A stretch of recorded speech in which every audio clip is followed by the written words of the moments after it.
രാവിലെ 5 മണിയായിട്ടുണ്ട്.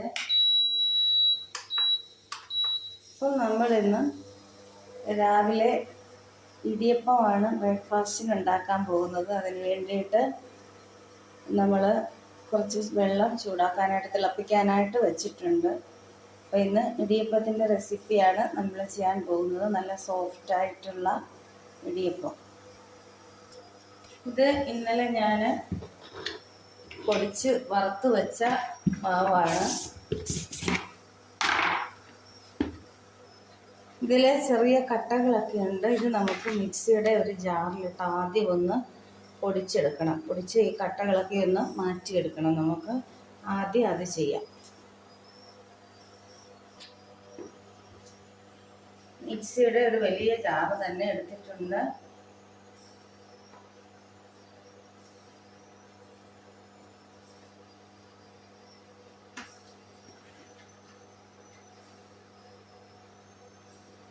ഇതിൽ കുറേശ്ശെ പൊടി നമുക്ക് ഇട്ടൊന്ന് പൊടിച്ചെടുക്കാം. ഒന്ന് ക്രഷ് ചെയ്യുമ്പോഴത്തേക്ക് ഇത് നന്നായിട്ട് പൊടിഞ്ഞ് കിട്ടും. നന്നായിട്ട് പൊടിച്ചെടുത്തിട്ടുണ്ട്. അതുപോലെ ബാക്കിയുള്ള മാവ് കൂടെ നമുക്കൊന്ന് പൊടിച്ചെടുക്കാം. ഈ പൊടിയിലേക്ക് നമുക്കിനി ആവശ്യത്തിനുള്ള ഉപ്പ് ചേർത്ത് കൊടുക്കാം.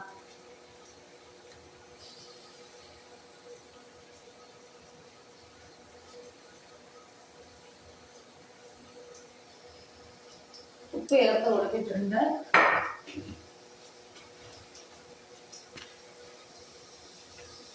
ഉപ്പ് ചേർത്തിട്ട് നന്നായിട്ട് ഒന്ന് ഇളക്കി കൊടുക്കുന്നുണ്ട്.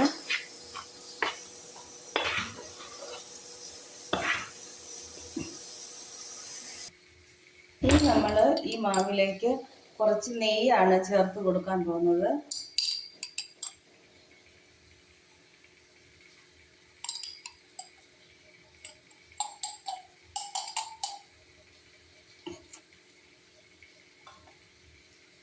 നെയ്യ് ചേർക്കുന്നത് ഇടിയപ്പത്തിന് നല്ല സോഫ്റ്റ്നെസ് കൂട്ടും. നല്ല സോഫ്റ്റ് ആയിട്ടുള്ള ഇടിയപ്പം ഇങ്ങനെ ഉണ്ടാക്കിയെടുക്കാനായിട്ട് പറ്റും.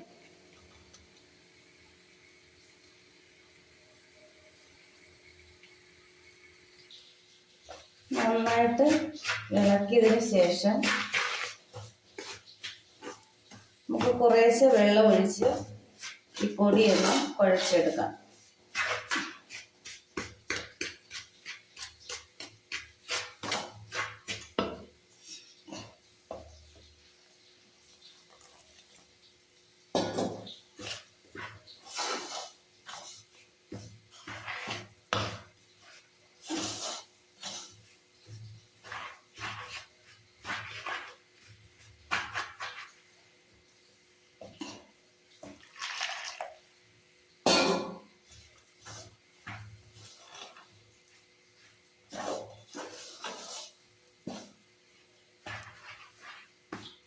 നെയ്യ് ചേർക്കാനില്ല എന്നുള്ളവർ വെളിച്ചെണ്ണ ചേർത്താലും മതി. എൻ്റെ കയ്യിൽ നെയ്യ് ഉണ്ടാകുന്നതുകൊണ്ടാണ് ഞാൻ നെയ്യ് ചേർത്തത്.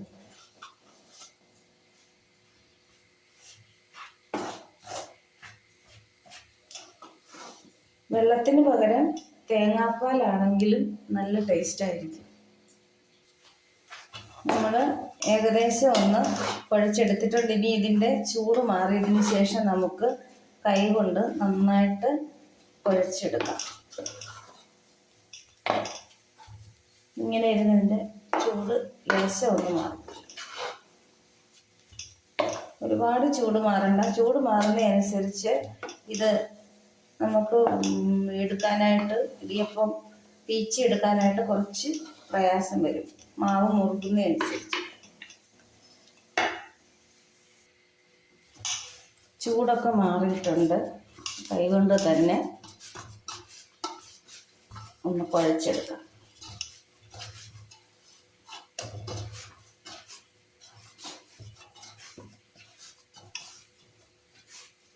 നല്ല മയത്തിൽ വന്നിട്ടുണ്ട്. ഇനി നമുക്ക് ഒട്ടും താമസിക്കേണ്ട, ഉടനെ തന്നെ ഇടിയപ്പം ഉണ്ടാക്കാനായിട്ട് തുടങ്ങാം.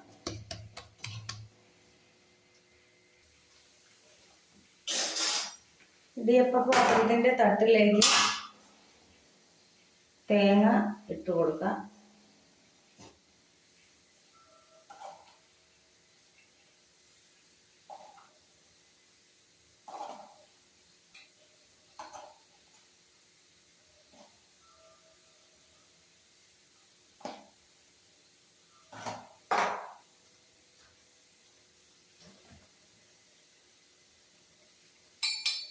നമുക്ക് ഇതിലേക്ക് ഇടിയപ്പം ഉണ്ടാക്കുന്ന സേവനാഴിയിലേക്ക് കുറച്ച് വെളിച്ചെണ്ണ തൂത്ത് കൊടുക്കാം.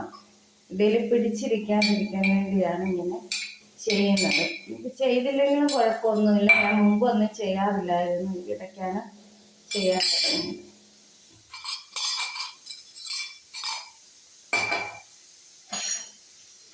ഇങ്ങോട്ടും കൂടെയൊക്കെ ഇച്ചിരി തേച്ച് കൊടുക്കാം.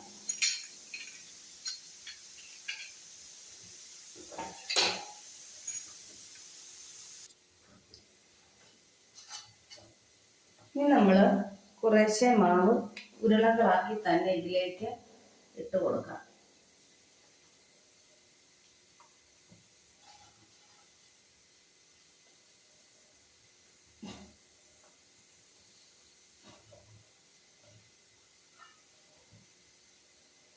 ഒരുപാട് കുത്തി നിറച്ച് ഇട്ട് കൊടുക്കരുത്.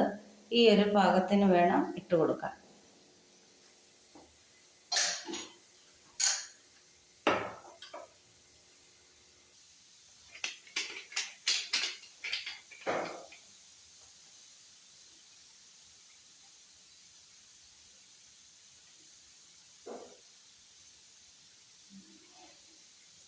ഇനി നമുക്ക് ഇങ്ങനെ ഇടിയപ്പം ഓരോന്നും പിച്ചിയെടുക്കാം.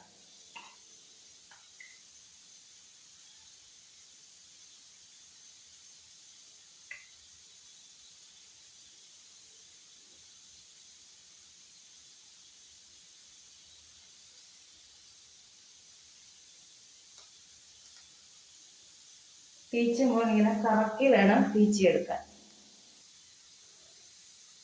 എണ്ണ തേച്ചത് കൊണ്ട് തന്നെ ഇത് ഒന്ന് പിടിച്ചൊന്നും ഇരിക്കുകയില്ല. നല്ല സോഫ്റ്റ് ആയിട്ടിരിക്കുകയാണ് മാവ്.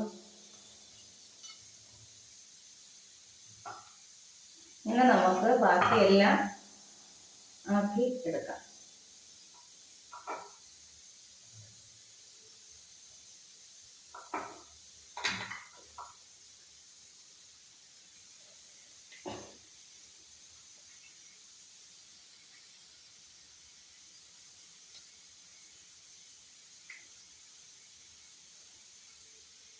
ആദ്യമൊക്കെ ചിലപ്പോൾ കുറച്ച് സോഫ്റ്റ് ആയ കാരണം മുറിഞ്ഞ് വീഴാൻ സാധ്യതയുണ്ട്.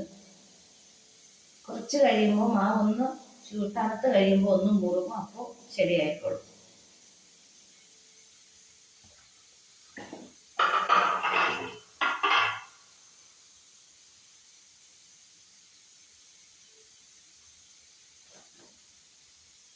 ഇത് ഞാൻ ഇഡ്ഡലി പാത്രത്തിലേക്ക് വെച്ച് കൊടുക്കാൻ പോവുകയാണ്. അടുത്ത മാവും ഇവിടെ റെഡിയാക്കിക്കൊണ്ട് വെച്ചിട്ടുണ്ട്. ഓരോ തട്ടാണ് വെക്കുന്നത്. ആദ്യം വെച്ചത് എടുക്കാറായിട്ടില്ല, അതെടുത്ത് കഴിയുമ്പോഴത്തേക്ക് ഇതും വെക്കും. അല്ലെങ്കിൽ ഒരുമിച്ച് വെച്ച് കഴിയുമ്പോൾ ഇതിൽ വന്ന് മുകളിലിരിക്കുന്ന തട്ടാൻ സാധ്യതയുണ്ട്. തട്ടിക്കഴിഞ്ഞാൽ ഇതങ്ങ് പതുങ്ങിപ്പോവും. അപ്പോൾ പിന്നെ ഒത്തിരി ഹാർഡായി പോവും. അത് കാരണമാണ് രണ്ടായിട്ട് വെക്കുന്നത്. സാധാരണ ഒരു തട്ട് നമ്മൾ പീച്ചി മാവ് കൊണ്ടുവരുന്ന സമയത്തേക്ക് അടുത്തത് റെഡി ആയിട്ടിരിക്കും. അപ്പോൾ നമുക്ക് അതെടുത്തിട്ട് ഇതങ്ങോട്ട് വെക്കാം. ഇന്ന് പക്ഷേ ഇച്ചിരി താമസിച്ചു പോയി, അതുകൊണ്ടാണ് വെയിറ്റ് ചെയ്യേണ്ടി വരുന്നത്. നമ്മൾ ആദ്യം വെച്ച ഇടിയപ്പം വെന്ത് കിട്ടിയിട്ടുണ്ട്. ഇനി അടുത്തത് നമുക്കിതിലേക്ക് വെക്കാം.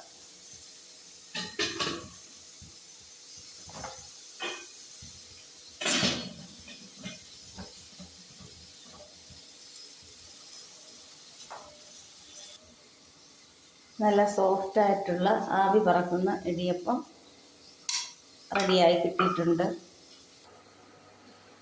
നമ്മളിതൊരു കാസറോളിലേക്കാണ് ഇട്ട് കൊടുക്കുവാണ്.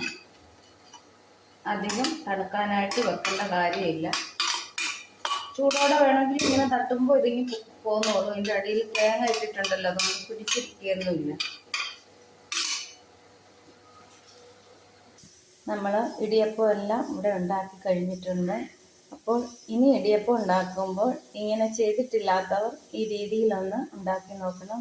നല്ല പൂ പോലെയുള്ള സോഫ്റ്റായിട്ടുള്ള ഇടിയപ്പം കിട്ടുന്നതായിരിക്കും.